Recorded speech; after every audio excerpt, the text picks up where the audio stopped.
রাসূল সাল্লাল্লাহু আলাইহি ওয়াসাল্লাম অন্য এক হাদিসে বলছেন যে, আবু হুরায়রা রাদিয়াল্লাহু তাআলা আনহু বলছেন যে একজন ব্যক্তি এমন একটি কথা বলে ফেলেছে, একজন ব্যক্তি এমন একটি কথা তার মুখ দিয়ে সে বলে ফেলেছে, এই কথাটা তাকে একেবারে মানে যত সম্মানের জায়গা আছে সেই সম্মানের জায়গা থেকে সব থেকে শ্রেষ্ঠ, সব থেকে উঁচু জায়গায় তাকে পৌঁছিয়ে দিবে এমন কথা বান্দা বলে থাকে। সে কথার ফজিলত, সে কথার ওজন, সে কথার ভারী, এটা সেই বান্দা জানে না।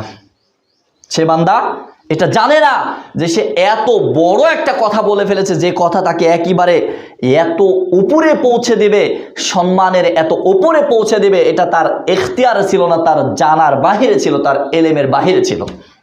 ওই হাদিসেই আবার বলছেন যে মানুষের মধ্যে এমনও মানুষ রয়েছে যারা এমন কিছু কথা বলে যেই কথা সেই মানুষকে একেবারে জাহান্নামের নিচে, একেবারে জাহান্নামের তলানিতে তলিয়ে দেয়। সে জানেই না যে এই কথা তাকে একেবারে জাহান্নামের নিচে নিক্ষেপ করেছে।